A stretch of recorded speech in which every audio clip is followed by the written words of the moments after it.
Meus irmãos, boa noite, a paz e a graça. Eu quero fazer um vídeo simples hoje, eu não vou tomar muito tempo, não quero passar de 10 minutos, para não se tornar enfadonho. Eu tenho pensado muito sobre o Evangelho que nós temos visto hoje, e um texto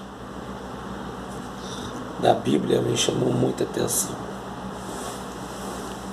que é o livro de São Mateus, capítulo de número 26, o seu verso 36.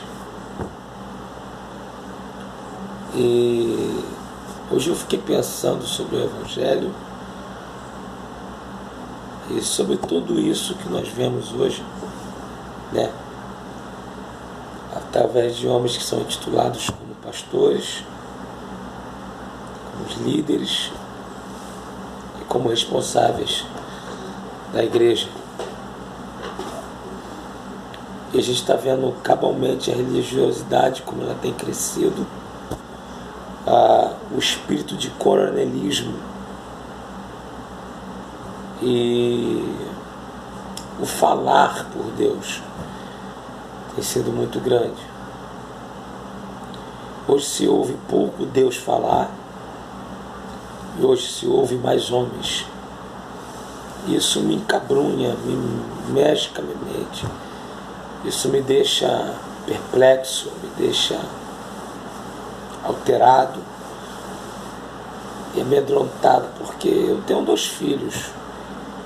Eu tenho o Isaac, que tem 8 anos de idade, e eu tenho a Clara, Maria Clara, que tem 2 anos. E fico pensando como será o Evangelho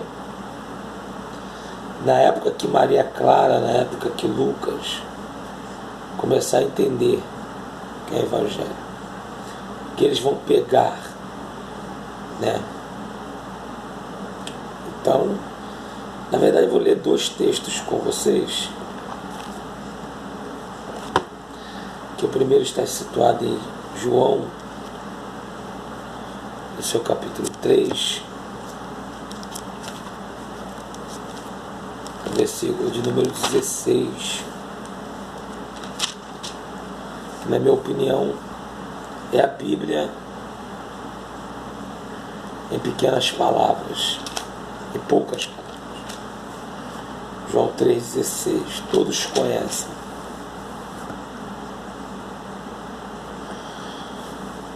Numa conversa de Jesus com Nicodemos, ele cita esse versículo. O apóstolo João diz assim: porque Deus amou o mundo de tal maneira que deu seu Filho unigênito, para que todo aquele que nele crê não pereça, mas tenha vida eterna. Eu quero ler com vocês Mateus capítulo de número 26,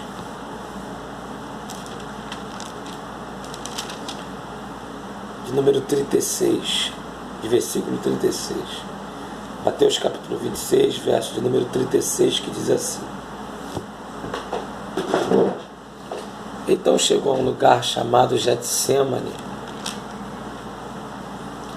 e disse aos seus discípulos: assentai-vos aqui enquanto vou além orar. E levando consigo Pedro e 2 filhos de Zebedeu, começou a entristecer-se e a angustiar-se muito. Então lhe disse: a minha alma está cheia de tristeza até a morte. Ficai aqui e vigiai comigo. E indo um pouco adiante, postou seu rosto, orando e dizendo: meu Pai, se for possível, passa de mim esse cálice. Mas todavia, não seja feita como eu quero, mas como tu queres. Já lá se foi 5 minutos. Quero falar em poucas palavras.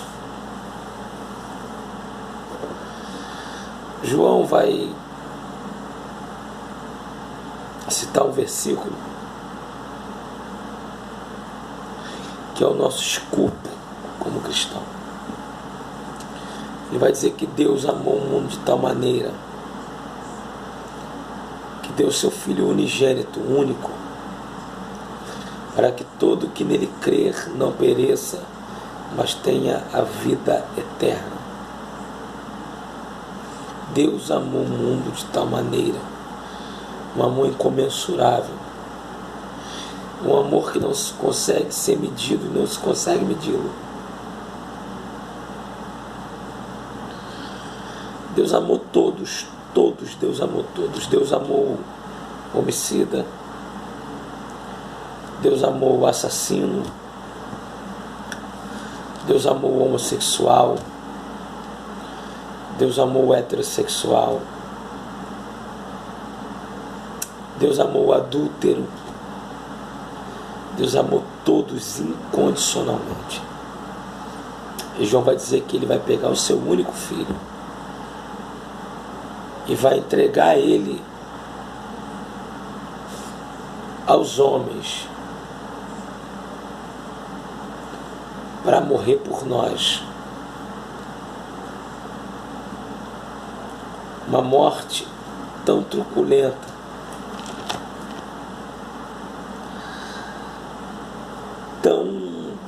tão indigna ao ser que era Cristo, que o Isaías vai falar um pouco de como ele ficou.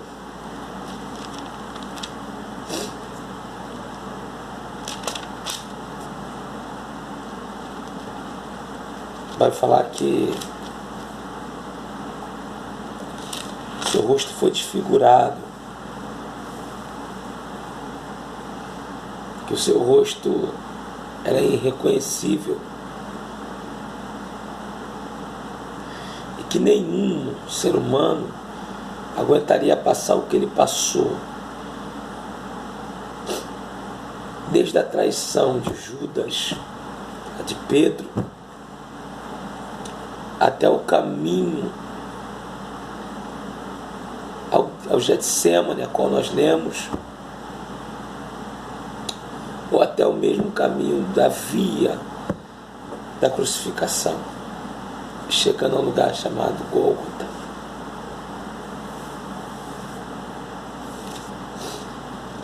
Isaías vai falar de um homem que vai ser torturado, vai sofrer as mais possíveis maldades que um ser humano pode fazer. Paulo vai falar sobre as suas quarentenas lembrando da de Cristo.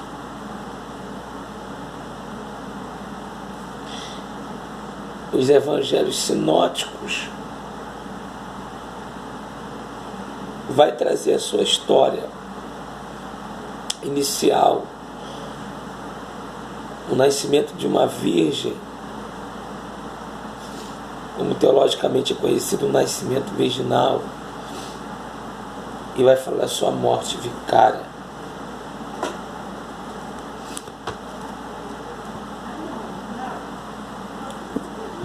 O texto de Mateus a qual lemos, ele vai tratar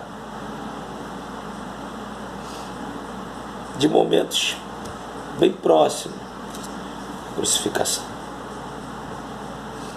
Vai tratar, só o capítulo 26 vai tratar de cerca de 6 epígrafes. O jantar em Betânia, o preço da traição, a última ceia, Pedro é avisado Enfim, a entrega no Getsemane, a entrega de Cristo à vontade de Deus. O texto do capítulo 26, quando fala do jantar em Betânia, me lembra da mulher chegando, quebrando aquele vaso caríssimo. E no versículo 2, Jesus falando sobre o prenúncio da sua morte. Agora já no versículo 14 ele está falando do traidor, mesmo capítulo. 17 em diante até o 30 ele está falando da última ceia, onde ele diz que aquele que comer aquele pão molhado que ele der, esse é o traidor, a não ser Judas. Do 31 ao 35 a gente vê Pedro sendo avisado da sua traição. E no versículo 36 Jesus indo ao Getsêmanes com os seus discípulos. Para quem já foi em Israel, sabe que o Getsemane, que a Bíblia fala, que os discípulos falam, era um lugar onde se prensava azeite. Por isso a palavra Getsemane, ou Getsemane, como os irmãos queiram, significa prensa de azeite. Embora um lugar bastante conhecido, Jesus tinha um costume de ir muito lá para orar. E nesses seus últimos momentos de vida, antes de ser entregue a Pilatos, aqueles dois grandes sacerdotes, ele vai até o Getsemane.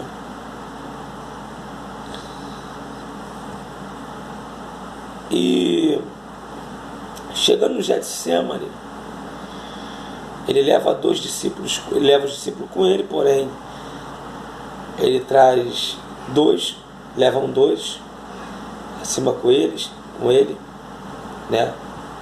Pedro, se não me falha a memória, Tiago, João. E chegando lá, ele vai um pouquinho mais longe, de um tiro de uma pedra,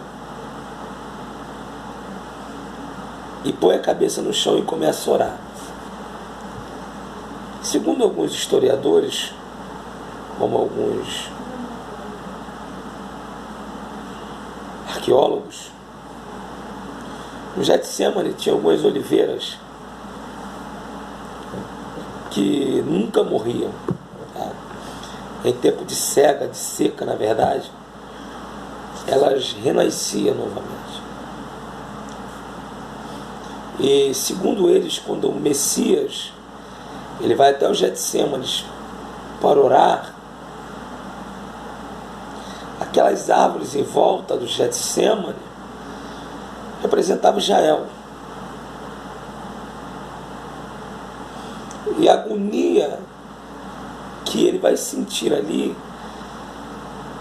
representa todo o sofrimento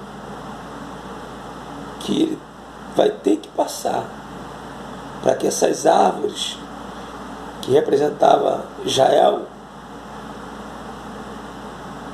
não morressem, mas que ele viesse morrer por elas. Que até hoje, segundo alguns historiadores, existe árvore lá de 1700 anos, 1900, 2000 anos atrás, até árvores que supostamente eles acreditam que fizeram parte desse cenário de quando Jesus vai até o Getsemane. E lá, no Getsemane, ele sente toda a pressão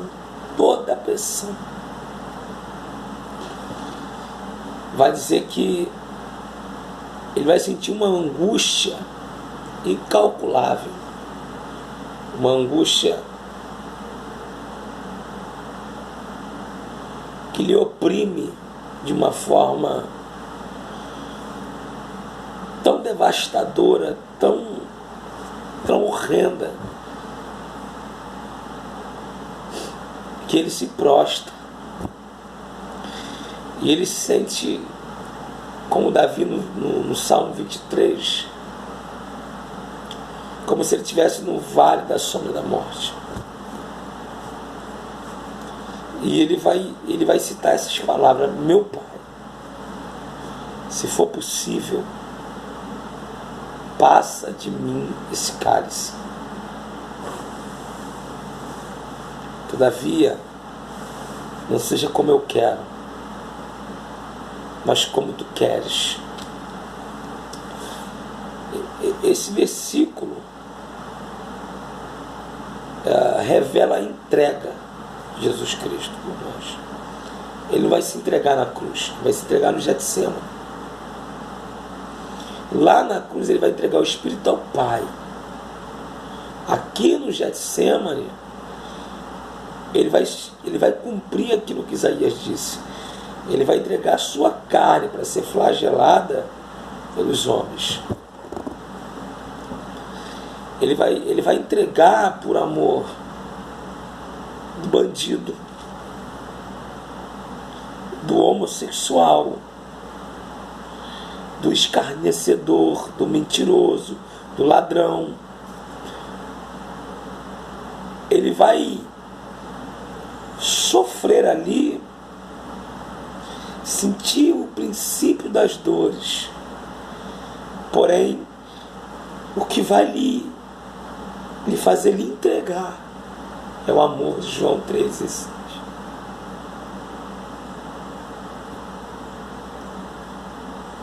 Esse amor que João vai falar é que vai lhe fazer se entregar.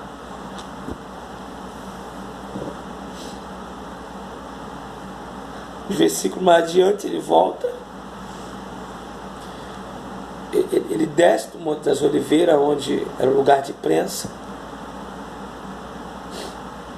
E eu vou voltar um pouquinho para explicar como acontecia. Lá no Getsemane, esse lugar de prensa de azeite, essas oliveiras ficavam em volta, formavam o jardim. E os trabalhadores ali, eles pegavam aquelas olivas, né, ou aquele fruto, né, e levava até o lugar de prensa para amassar aquele fruto para que jorrasse o azeite. Quanto mais prensado e quanto mais pesado fosse a pedra que caía sobre os sacos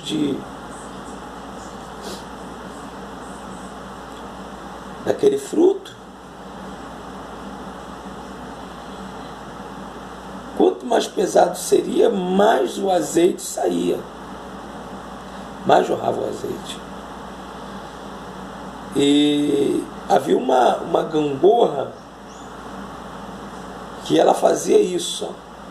Pá, e pá em cima, como, não sei se você vai entender, observe comigo.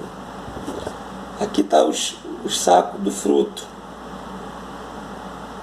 aqui está a gangorra, aqui ficava uma pedra pesadíssima e aqui ficava outra. Tinha como se fosse um buraco onde se botava aquele saco e eles ficavam apairados, e havia como se fosse uma pista feita de barro ou de argila, e um vaso ficava embaixo, e a gangorra fazia isso com a pedra, ó. Pá, pá, batia no fruto, ele era esmagado, e o azeite mais puro cair ali. O Getsemane, ele traz uma revelação além do que podemos imaginar. Enquanto ele está ali no Getsemane, sentindo esse pavor, porque a morte foi até ele, ele olhava para aquela... Ele lembrava daquele trabalho que fazia aquela gangorra. Ele podia sentir o que lhe esperava.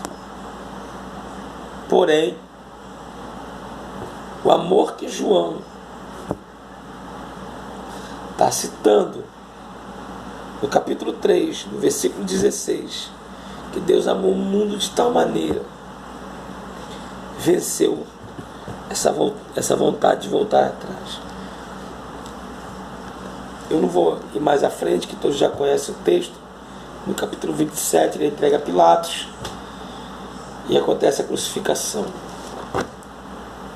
Eu tenho um pensamento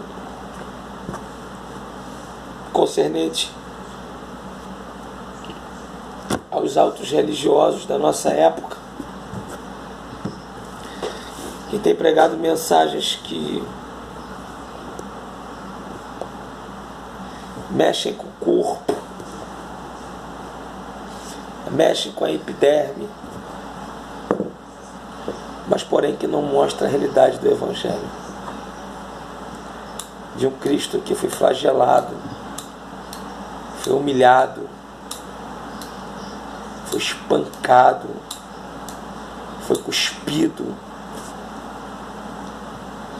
por amor de nós. Ele se entregou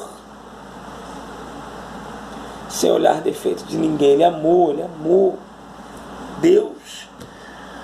Ali no Getsemane transpassou para ele todo o seu amor, e esse amor o levantou. E eu te pergunto uma coisa: onde está o amor desses pastores que nós vemos hoje, que prega até uma mensagem bonita, teologicamente carregada de conhecimento, porém uma mensagem sem coração, uma mensagem sem alma, uma mensagem sem amor, um evangelho que só quem é do alto padrão que enriquece, e quem é pobre empobrece mais. Um evangelho que é pregado através do ódio. Um evangelho que se prega mais o medo, se aplaca mais o medo cerca através das mensagens pregadas do que o amor. Eu fico pensando o que o nosso Cristo abriu mão para morrer por nós, e que os homens estão fazendo hoje, deixando com que a religiosidade, esse desejo descontrolado de ser superior, nos tornou. Eu estou com medo do que meus filhos vão ver daqui para frente concernente ao Evangelho. Eu estou com medo. A igreja fechou as portas para quem realmente prega a palavra, e hoje nós vemos mais movimento, nós vemos mais gente sendo impactada por fora do que realmente por dentro. Eu acho que nós devemos pensar o que Ele fez por nós. Eu acho que nós devemos pensar realmente que se vale a pena nós seguirmos esse evangelho que esses homens pregam e abrir mão do evangelho de Cristo, o evangelho amor, o evangelho que respeita, o evangelho que não usurpa, o evangelho que não se subtrai para adicionar a quem já tem. Subtrai de quem tem, de quem não tem, para adicionar quem já tem muito. Eu quero que você guarde essa palavra no seu coração, ela vem de fundo da minha alma. Se você puder orar pela minha vida, continue orando. Se você puder compartilhar, compartilhe. E que o Senhor e o Espírito Santo possam falar mais ao teu coração. Que Deus te abençoe. Uma boa noite e que Deus te guarde.